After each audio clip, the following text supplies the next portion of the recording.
యాదాద్రి భువనగిరి జిల్లా యాదగిరిగుట్ట లక్ష్మీ నరసింహస్వామి ఆలయంలో ఏకాదశి పూజలు శాస్త్రోక్తంగా నిర్వహించారు. ప్రధాన ఆలయంలో ఉత్సవ మూర్తులను ద్వేమానోహారంగా అలంకరించి ప్రత్యేక పూజలు నిర్వహించారు. వేద మంత్రాలు మంగళ వాయిద్యాల నడుమ లక్ష పుష్పార్చన చేపట్టారు. కొండపై శివకేశవులకు విశేష పూజలు కొనసాగాయి. స్వామి అమ్మవార్లకు అభిషేకాలు తులసి దళాలతో అర్చనలు నిర్వహించిన అర్చకులు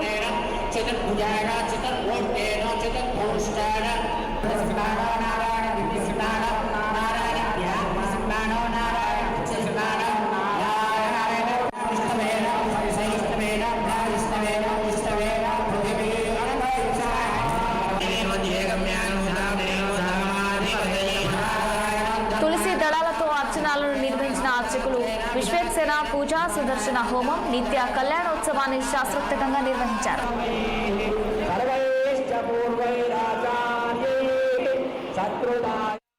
భగవద్ బంధువులారా, అత్యంత విశేషమైనటువంటి ఈ ఆషాఢ మాస పర్వమాసంలో మొదటిగా వచ్చినటువంటి ఏకాదశి పర్వదినం.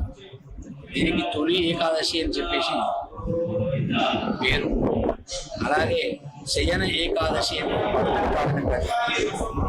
అందువలనే యోగులు, ఋషులు, తపశక్తి సంపన్నులు, సన్యాసులు, జీయర్లు, పీఠాధిపతులు ఇప్పటి నుండి 4 నెలలు చాతుర్మాస్య దీక్షా వ్రతాన్ని అవలంబిస్తారు.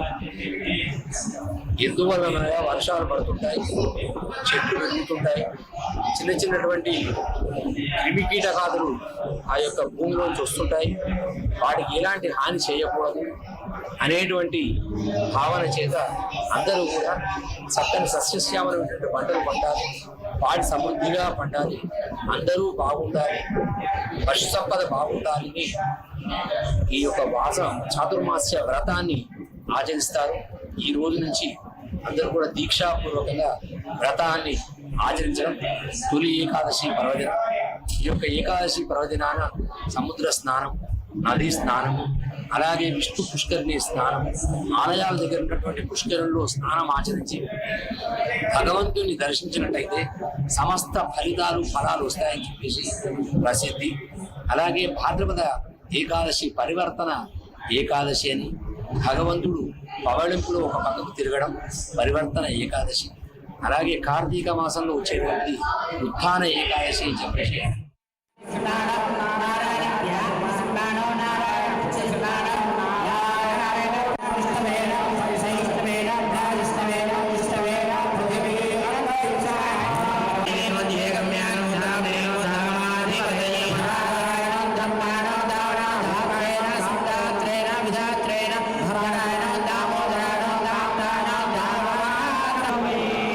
सर्वैश्च पूर्वैराचार्यैः शत्रुता